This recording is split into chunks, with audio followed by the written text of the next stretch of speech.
बिस्मिल्लाहिर्रहमानिर्रहीम। मेरा नाम है डॉक्टर शहजाद अहमद और आज हम मौजूद हैं एक बफ़लो फार्म पे। एक लोकल लेवल का बफ़लो फार्म है और माशाल्लाह बहुत अच्छा मैनेज किया हुआ है। हमारे साथ इस फार्म के ओनर मौजूद हैं जनाब इबादुल्लाह सऊद साहब। हम इनसे इस फार्म के बारे में पूछेंगे कि कैसे ये मैनेज करते हैं और इनको क्या प्रोग्रेस इसकी मिल रही है। जी अस्सलाम वालेकुम सर। वालेकुम अस्सलाम। जी सर, कैसे मिजाज है? अल्हम्दुलिल्लाह जी, शुक्र अल्लाह का। आपने बफ़लो फार्म बनाया है तो आम तौर पर जो कॉमन मैन है वो डरता है कि बफ़लो फार्मिंग में उससे नुकसान उठाना पड़ेगा और ये कैटल फार्मिंग के हिसाब से प्रोडक्शन भी इसकी दूध भी कम होता है, प्रोडक्शन भी कम होती है और बाकी जो मैनेजमेंट है वो भी इसकी मुश्किल होती है। तो आपको किस तरह ये ख्याल आया कि आप बफ़लो फार्मिंग करेंगे और कामयाब होंगे? ये अस्सलाम वालेकुम। वैसे बेसिकली तो हम ना शुरू से ही कर रहे हैं फार्मिंग। जी जी ये जानवर रखे हुए थे पहले लोकल लेवल पे, दूसरी जैसे आम लोगों ने रखे होते हैं बड़ा वगैरह बना के। जी जी तो फिर अभी तकरीबन 3 साल हुए हैं मुझे, 2 साल, ढाई 3 साल। जी जी तो ये प्रॉपर शेड वगैरह बना के तो ये काम स्टार्ट किया है। अल्हम्दुलिल्लाह ठीक है। भैंसें अगर आप उनकी ठीक तरह केयर करें, ये बात ठीक है कि गायों जितनी प्रोडक्शन वो नहीं देती, हाँ जी लेकिन वो भी ठीक है काम, क्योंकि उनका दूध जो है उसकी मांग ज़्यादा होती है। हमारे लोकली जो है कंपनियां उठाएं तो वो तो एक अलग चीज़ है, लेकिन लोकली जो है दूध की भैंस का जो दूध है ना उसकी वैल्यू का ज़्यादा है, उसकी मार्केटिंग ज़्यादा है। जी जी तो इसलिए हम भैंसें ज़्यादा हैं हमारे पास, गायें कम हैं। जी जी तकरीबन 50 नहीं है, 70 to 50%, 70% भैंसें और जी जी 30% गायें हैं हमारे पास। जी सर, तो आपने कितने एनिमल्स कितने जानवरों से ये फार्म शुरू किया था और अब कहाँ पर पहुँचे हुए हैं? अभी हमारे पास जी टोटल जो है ना छोटे बड़े मिला के तकरीबन 114-15 है। जी और ये काम तो हमने पहले जब शुरू में हमारे पास तो 2-3 गायें थी जी और 5-7 भैंसें थी, जी और उधर से फिर आहिस्ता आहिस्ता करते करते कुछ बाहर से ख़रीदी।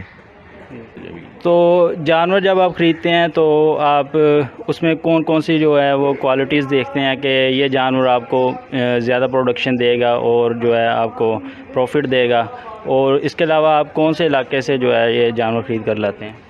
ये भैंसें जी हमने ज़्यादातर ख़रीदी हैं मियाँ चन्नू और ये नीली के इलाके से, और कुछ राजनपुर से हमने कुंडी नस्ल की भैंसें मंगवाई हैं। जी जी तो वो भी अच्छा दूध देती हैं और उनकी क्वालिटी ये है कि उनको बीमारियां बहुत कम लगती हैं। जी ख़ास तौर पे ये जो हैवाने की बीमारी होती है मेस्टाइटिस वगैरह, इसके ख़िलाफ़ उनकी क़ुव्वत मुदाफ़त काफ़ी अच्छी है। जी तो बाकी लोकल हमने इधर से अपने इलाके से कोई इतनी ख़ास कोई भैंस नहीं ली। जी हमारी उधर की नीली की हैं ज़्यादा, या उधर राजनपुर की सिंधी कुंडी नस्ल की।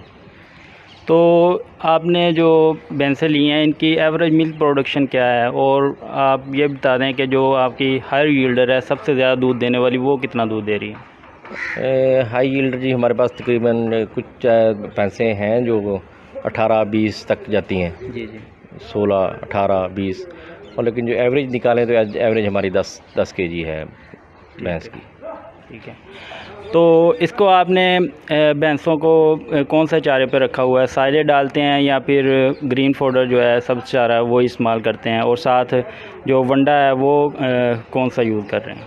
वंडा जी हम अपना बनाते हैं जी जी और कंपनी के वंडे से हम अवॉइड ही करते हैं।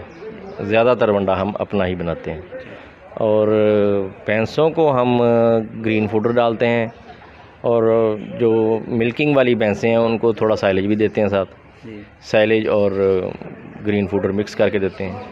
बाकी जो ड्राई होती हैं उनको हम ग्रीन फूडर डालते हैं, और वंडा हम अपना बना के डालते हैं। गायों को हम साइलेज ही देते हैं। आप इससे दूध तो ले रहे हैं भैंसों से, और जो है आप एनिमल्स भी आपके बढ़ रहे हैं, तो इसके अलावा कौन कौन से आपके फ़ायदे हैं जो आप ज़मीनों के लिए या कोई और जो बाई प्रोडक्ट्स हैं आपके फार्म से जो वो आप हासिल कर रहे हैं?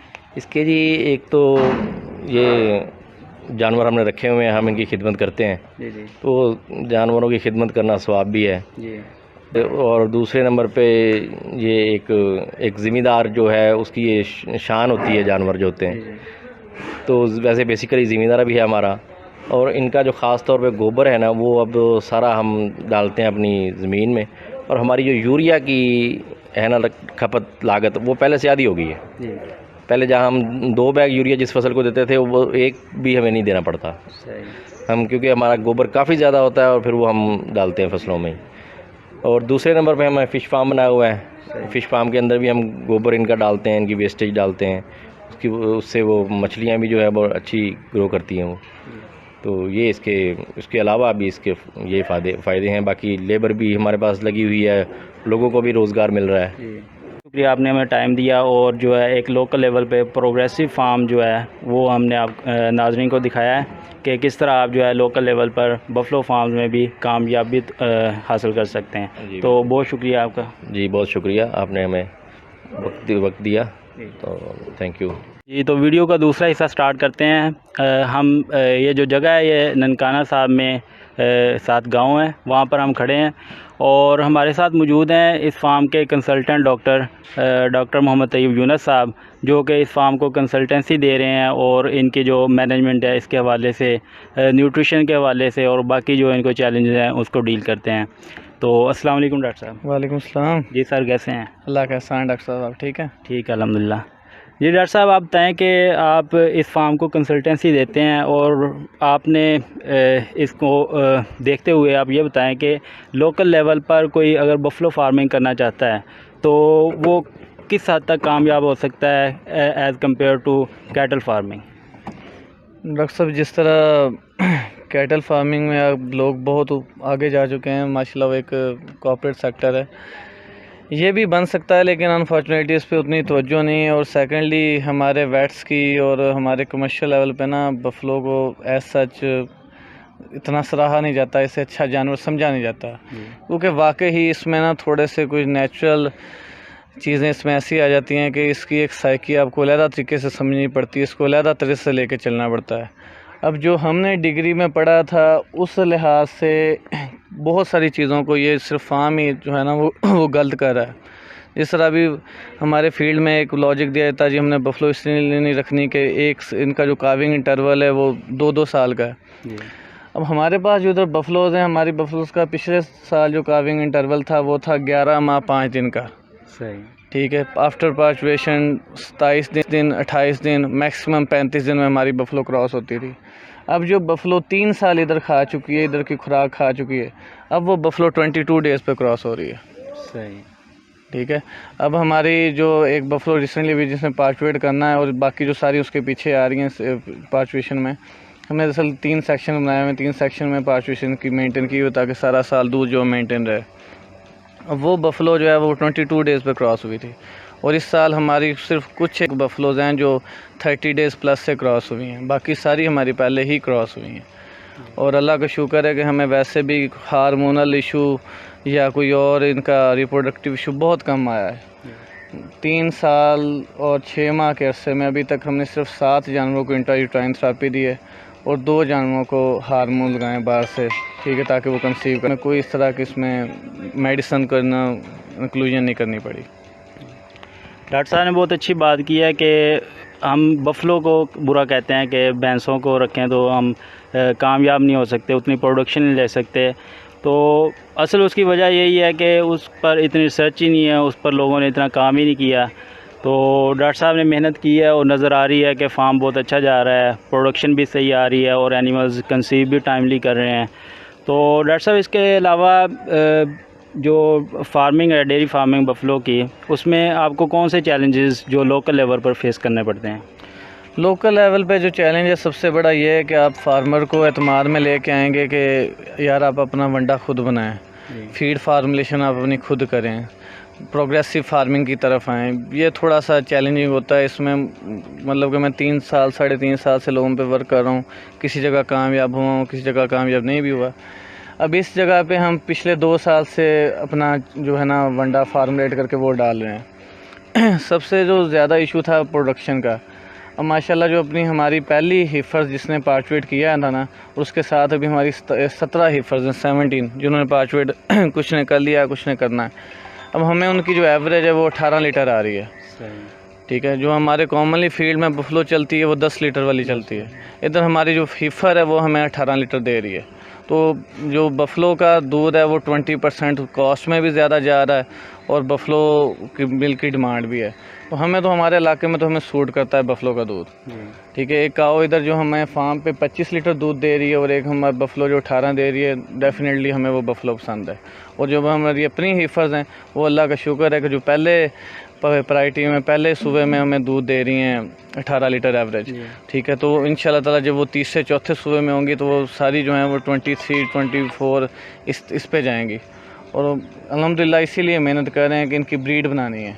और ये जो जानवर हैं ये कोई मतलब कि लोकल नहीं है, कोई पाकपतन से लिया है, कोई राजनपुर से आया है, कोई जो है भावल नगर से आया है, कोई वाघा से आया है। हमने ब्रीड ढूंढ के लाए हैं और अल्लाह का शुक्र है वो हमें पे बैक कर रही है। तो डॉक्टर साहब ने बहुत अच्छी बात की है कि ये वंडा जो है अपना तैयार करवा रहे हैं, तो ना कि मतलब लोकल लेवल पे जिस तरह होता है कि आप एक कंपनी के पीछे लग जाते हैं और वो कमीशन के चक्कर में आपके जानवरों का बेड़ा गर्क करते हैं और अपना कमीशन भी खाते हैं, पैसे भी कमाते हैं, आपको फ़ायदा नहीं होता है।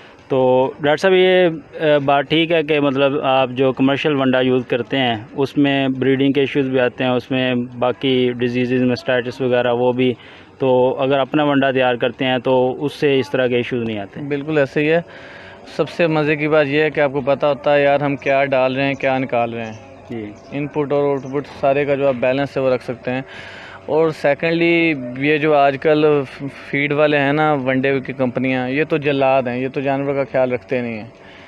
हमने 2-3 बार मतलब कि ट्राई किया है बाहर से वंडा परचेज़ करके, लेकिन हमें उसमें मास्टाइटिस का इशू बहुत आया क्योंकि उनका टॉक्सिन लेवल का कोई भरोसा नहीं होता, किस बैच में टॉक्सिन उनको ऊपर चल जाए, किस में नीचे चल जाए। फिर सेकेंडली डॉक्टर साहब जो जानवर हमें दूध दे रहा है 18 लीटर, कंपनी वाले वो कहेंगे आप इसको वंडा डालें 6 लीटर 6 किलो 6 किलो वंडा तो हम नहीं डाल सकते। हमारी जो बफलो अभी इधर दूध दे रही है ना 18-19 लीटर, ठीक है, उसने 4 किलो वंडा खाना है। सही, ठीक है, अगर हम 6-7 किलो वंडा डालेंगे तो उसमें नो डाउट मास्टाइटिस का इशू भी, जानवर हाँफता भी है, हीट स्ट्रेस का इशू भी आता है और आफ्टर दैट जानवर का वो मज़ा नहीं रहता जो होना चाहिए था। ठीक है, वो उसको डील करने के लिए हम वंडा खुद ही बनाते हैं और 4 किलो से ऊपर हम वंडा नहीं डालते बफलो को। कैटल में हम जो है इवन के 20-20 किलो तक भी डालते हैं। हमारी मतलब कि इसमें अभी 2 कैटल्स हैं जिनकी 40 लीटर्स प्रोडक्शन है 24 आवर्स की 2 टाइम की चुवाई पे।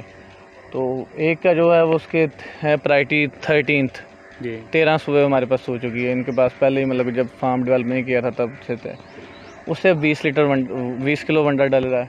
जो उसकी अपनी है हिफर, उसका तीसरा सुबह है, उसका भी 40 लीटर है, उससे 12 किलो डल रहा है। उसमें हम जितना मर्जी वंडा डालते हैं। बफलो हमारी कोई बफलो ऐसी नहीं है अभी जो 5 किलो वंडा खा रही हो। ठीक है, बाकी इनका इधर ये 5 मरले का पौंड बनाया हुआ है। ठीक है, 3-4 घंटे दिन में उसमें रहती हैं और अल्हम्दुलिल्लाह हमारा असल एक A to Z हर एक जो चीज़ है वो टेक्निकल तरीके से चली है। हमने अपने हर फील्ड की जो हर प्लॉट की सॉइल टेस्टिंग करवाई हुई है। सॉइल टेस्टिंग के बाद फिर ये इनकी जो स्लरी है वो भी इधर ही जाती है। अब जब फार्म स्टार्ट किया था तब जहाँ हमारा 2.5 बैग लग रहा था ना दूसरा यूरिया का, अब हमारा 1 बैग लग रहा है। सही, ठीक है, और अल्लाह का शुक्र है कि सारा काम जो है वो बेहतरीन जा रहा है। साथ जो फ़िश फार्म भी बनाया हुआ है वो इसकी बाई प्रोडक्ट्स वगैरह यूज़ करते हैं। हाँ जी, वो इसका दूसरा जो इनका गोबर है थोड़ा बहुत, ये जो चारा ये छोड़ दें, वो चारा वो साथ फ़िश फार्म में डाल लेते हैं। वो अल्हम्दुलिल्लाह कि जितनी एक 17 स्केल के बंदे की पे है ना, इतना वो उधर कुछ ना भी मेहनत करें तो साल भर वो देता है। सही, ठीक है, वो बस एक बाई प्रोडक्ट है, शौक भी है वो, चलो इस तरह साथ वो चलता रहता है। बफलो का बेसिकली इलाके की डिमांड थी, बफलो इसलिए ज़्यादा तवज्जो जो बफलो की तरफ आ गई। बाकी साथ में कैटल्स भी हैं, लेकिन वो कैटल सिर्फ जो मार्केट की डिमांड है ना दूध की, वो पूरे करने के लिए हैं।